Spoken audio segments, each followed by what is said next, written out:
अस्सलाम वालेकुम फ्रेंड्स, आज हम बनाने जा रहे हैं फ्राइड राइस, जो कि बहुत आसान तरकीब से बनाएंगे। अगर आपको पसंद आए तो हमारे चैनल को लाइक कीजिए, शेयर कीजिए और सब्सक्राइब कीजिए। चलिए देख लेते हैं इंग्रेडिएंट्स। हमने 3 कप चावल लेके बॉईल करके रख लिया है और बासमती राइस लिया है, 95% हो गया। फिर हमने पानी फेंक के और छान के रख लिया है इसको बिल्कुल सूखा सा। और आपको आपने हमारी बिरयानी रेसिपी सब में देखा है कि चावल हम कैसे बॉईल करते हैं। तो उसके बाद बस हमने लिया शिमला मिर्च, इस तरह से पतली पतली काट ली है। इसी तरह से हमने गाजर भी पतली पतली काट ली है, लंबी लंबी सी। और उसके अलावा हमने प्याज ली है, प्याज को भी छोटा छोटा काट लिया है हमने। और तीनों चीज़ें हमने जो है ली हैं आधा आधा कप। और हमने चिकन लिया है थोड़ा सा, उसको भी छोटा छोटा पीसेस में काट लिया है, वो भी आधा कप लिया है।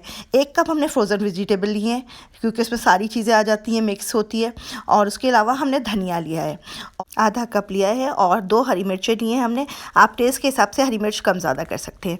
इसके अलावा 2 टीस्पून हमने सॉल्ट लिया है, 1 टीस्पून सफ़ेद मिर्च का पाउडर लिया है और 1/2 टीस्पून हमने अजीनोमोटो लिया है, चाइनीज़ सॉल्ट, 1/2 टीस्पून शुगर लिया है, 1/2 टीस्पून ब्लैक पेपर लिया है, काली मिर्च का पाउडर, 2 टेबलस्पून सिरका लिया है, 2 टेबलस्पून सोया सॉस लिए। हमारी ज़्यादा गाढ़ी थी तो उसको 2 टेबलस्पून पानी डाल के हमने कर लिया है। उसके अलावा 2 अंडे चाहिए हमें और 4 टेबलस्पून ऑयल चाहिए। हमने गैस पे अपना पॉट रख दिया तेल डाल के। अब हम अंडे डाल रहे हैं इसके अंदर। और अंडे बस टुकड़े टुकड़े हो जाएं इस तरह से हमें मिला ले, मिक्स कर लेना है। और फिर टुकड़े हो जाएं, थोड़ी देर पक जाए, फिर निकाल लेना है।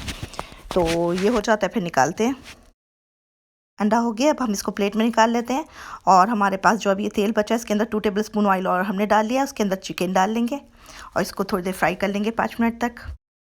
चिकन को होते हुए तकरीबन 4-5 मिनट हो गए हैं। अब हमारी अनियन इसके अंदर चली जाएगी, इसको भी डाल के मिक्स कर देंगे। उसके बाद जो हमारी कैरेट रखी है वो भी इसके अंदर चली जाएगी, इसको डाल के अच्छे से मिक्स कर देंगे। और उसके बाद हमारी जो मिक्स वेजिटेबल का 1 बाउल रखा है वो भी इसके अंदर चला जाएगा। और सब सब्ज़ियाँ डाल के अच्छे से मिक्स कर देते हैं हम इनको। और उसके बाद हमें इतना गलाना है इन सब्ज़ियों को कि बिल्कुल सॉफ्ट ना हो लेकिन गल जाएं। तो बस अब हम इसके अंदर एक कप पानी डाल देंगे और इसको ढक के हल्की आंच पे पका लेंगे। 5 मिनट बाद हमने खोल लिया है और अपनी सब्जियों को चेक कर लीजिए गल गई है नहीं। हमारी इस वक्त बिल्कुल गल चुकी है सब्ज़ी, हाथ से तोड़ने से टूट रही है, इस तरह से होनी चाहिए। बस अब जो पानी बचा है इसको हम जो है सुखा लेंगे। और ये सूख जाता है। अब ये सूख गया है, इसके अंदर हम शिमला मिर्च डाल देते हैं और शिमला मिर्च डाल देते हैं, धनिया डाल देते हैं अपना। और डाल के अच्छे से मिक्स कर लेते हैं इसको 2-3 मिनट तक। और हमारे जो मसाले हैं वो भी हम इसके अंदर डाल देंगे अब। और डाल के सब चीज़ों को अच्छे से मिक्स कर लेते हैं।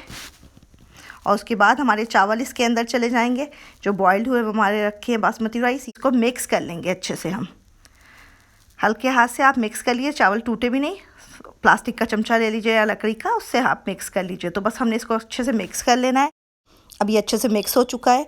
अब हमारा जो अंडा रखा है वो भी इसके अंदर चला जाएगा और अंडा डाल के भी हम इसको अच्छे से मिक्स कर लेंगे। और इसको मिक्स कर लेते हैं अंडा के साथ। उसके बाद हमारा जो सोया सॉस रखी है वो भी इसके अंदर चली जाएगी। और उसके बाद हमारा जो सिरका रखा है वो भी चला जाएगा इसके अंदर। और हमारे पास जो धनिया है वो चला जाएगा और मिर्च चली जाएगी। जो हमने हरी मिर्च रखी है अपने टेस्ट के हिसाब से कम ज़्यादा कर सकते हैं। और इस वक्त अब इसको अच्छे से मिक्स कर लेते हैं। और इस कंडीशन पे आप चेक कर लीजिए, अगर नमक कम लगे तो आप थोड़ा सा चाइनीज़ सॉल्ट डाल दीजिए या प्लेन सॉल्ट डाल दीजिए, जो भी आपको सही लगे। और ब्लैक पेपर कम लगे तो वो भी ला सकते हैं। और इस तरह से बड़ा यमी सा बन के तैयार हुआ है। इस फ्राइड राइस के साथ हमने बनाया है मंचूरियन, तो हम उसकी रेसिपी भी आपके साथ शेयर कर रहे हैं। आप उसको देखिए, बहुत आसान रेसिपी है और बहुत ही यमी रेसिपी है। तो आप घर में जो इंग्रेडिएंट्स है उससे बना सकते हैं। अगर पसंद आए तो लाइक कीजिए, शेयर कीजिए, सब्सक्राइब कीजिए। जज़ाकल्लाह खैर। अस्सलाम वालेकुम।